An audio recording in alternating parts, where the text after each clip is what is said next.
Assalamualaikum Sobat Football United. Ya, Rob Dawson di ESPN ini menulis sebuah artikel yang menarik ya, masa depan Marcus Rashford, apakah akan di Manchester United, di Aston Villa, atau di tempat lain. Gua sudah sering membahas hal ini. Gue perkirakan memang Marcus Rashford ini akan cabut.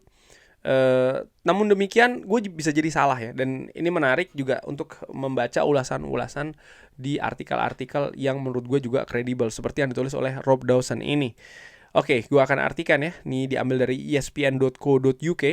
Etihad telah menjadi lokasi dari beberapa momen terbaik dari Marcus Rashford, seperti pada saat itu dia mengecoh Martin Demichelis hingga akhirnya dia bisa mencetak gol dalam derby pertamanya saat remaja pada bulan Maret 2016, atau penalti yang dia lakukan tanpa rasa takut dalam kemenangan derby lainnya untuk Manchester United pada bulan Desember 2019. Musim lalu ia mencetak gol terbaik dalam karirnya dengan tendangan keras yang membentur sisi bawah mistar gawang di Derby of Manchester. Hampir tidak terbayangkan saat itu, sekitar setahun yang lalu, bahwa bisa menjadi penampilan terakhirnya ya dalam Derby Manchester.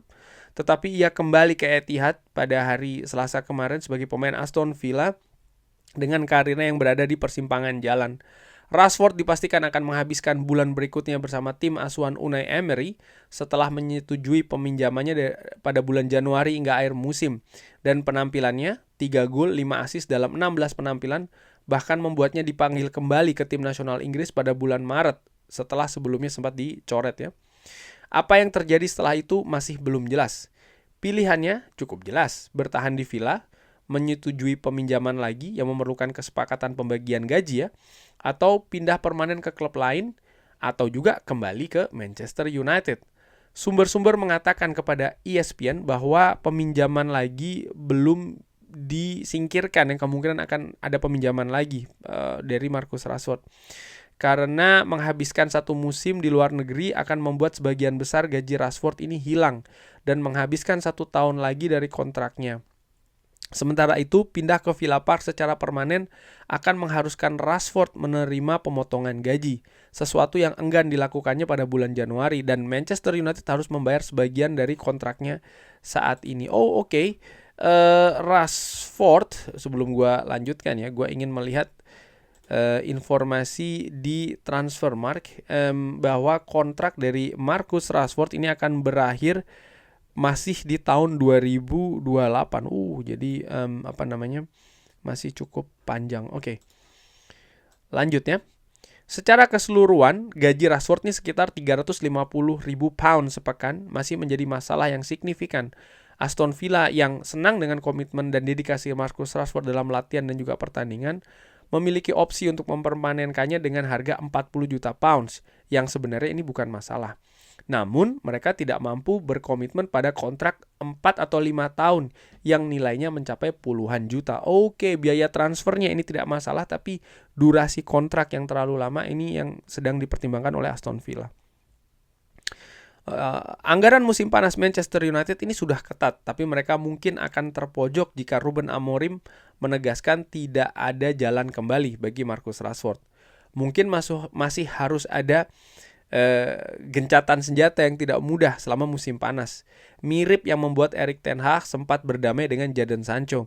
Sementara rincian kepindahan ini sedang dibahas.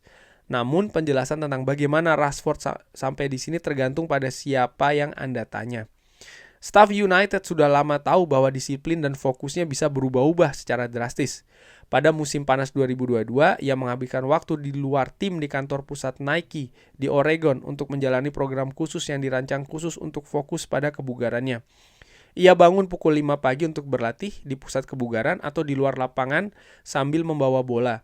Dan ketika ia kembali ke Carrington untuk bertemu manajer baru Erik ten Hag untuk pertama kalinya, pelatih asal Belanda itu dan stafnya sangat terkesan.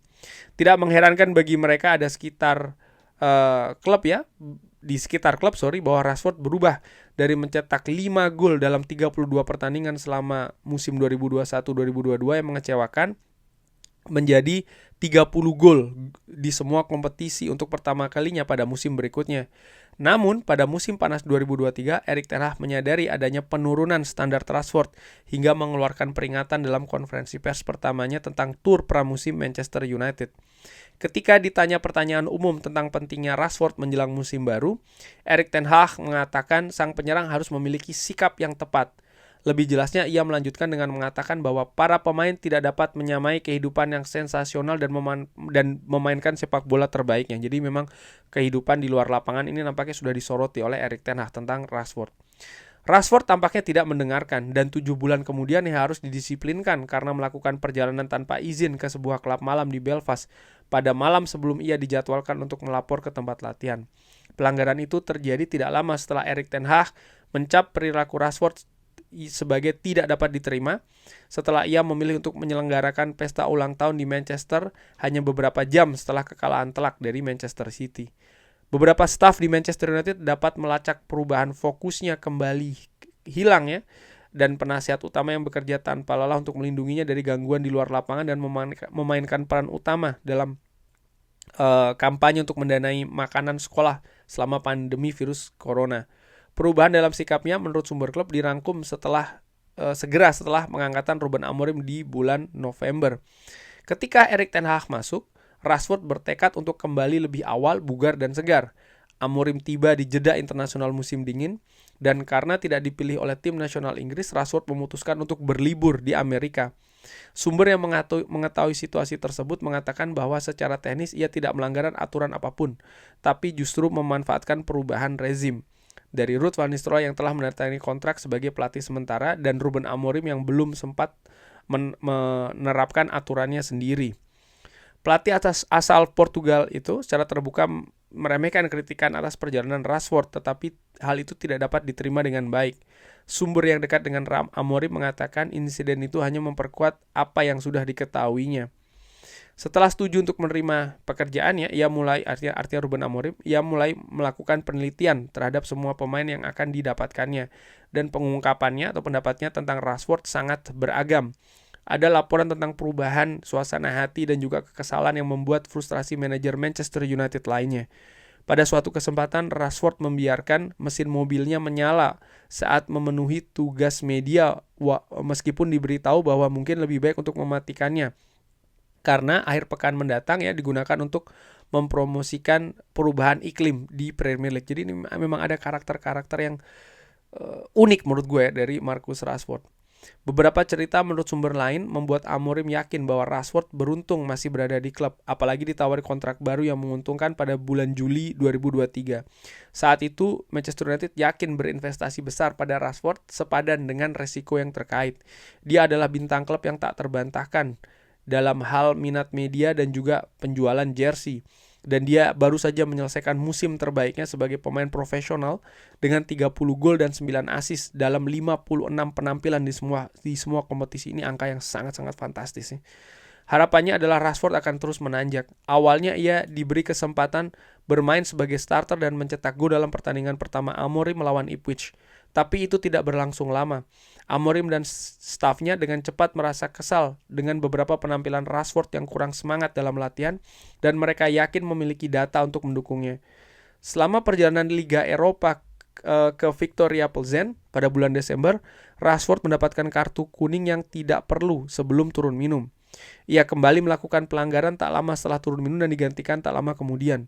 Sumber mengatakan insiden itu membuat Amorim kesal karena Rashford sudah diperingatkan sebelumnya. Diturunkannya untuk derby Manchester di Etihad 3 hari kemudian, ia tidak bermain di Manchester United sejak saat itu. Rashford dikabarkan yakin Amorim memiliki kesan yang salah dan membantah anggapan bahwa dia tidak bekerja sekeras yang seharusnya atau bahkan dia terkadang tampak tidak berhubungan dengan pemain lain di ruang ganti. Ada perasaan bahwa sorotan lebih banyak tertuju daripada orang lain ya, artinya lebih banyak sorotan itu ke Marcus Rashford seperti yang ditunjukkan oleh banyaknya liputan media. Nah, jadi memang disebutkan ini ada banyak masalah terkait dengan Marcus Rashford, namun demikian untuk supaya Aston Villa merekrut Rashford dengan angka 40 juta pounds ini juga tidak mudah ya, karena itu tadi ada durasi kontrak yang masih tanda tanya. Nah, ini juga membuat kembali nih tanda tanya, akankah Marcus Rashford kembali ke Manchester United? Situasi hubungan antara Rashford dengan Amorim nampaknya kalau dari laporan ESPN.co.uk ini dari Rob Dawson, nampaknya tidak dalam situasi yang bagus. Dan menurut gua ada kemungkinan ya ini akan mempengaruhi kerjasama selanjutnya antara Ruben Amorim dengan Marcus Rashford sendiri. Gua berpikir atau berpendapat memperkirakan manajemen Manchester United akan berupaya sekeras mungkin supaya Rashford ini bisa pindah ya secara permanen di musim panas nanti. Apakah itu ke Aston Villa atau mungkin ke klub-klub lain di luar Liga Inggris. Menurut gua itu yang akan terjadi. Tapi bagaimana menurut Sobat Football United dengan keadaan-keadaan yang tadi disebutkan, lalu juga situasi saat ini di Aston Villa, bagaimana Rashford nampaknya sedikit demi sedikit menemukan kembali permainan terbaiknya. Haruskah dia kembali ke Manchester United atau tidak? Silahkan drop di kolom komen. Terima kasih sudah menyaksikan. Jangan lupa like, share, dan juga subscribe. Wassalamualaikum warahmatullahi wabarakatuh. Thank you.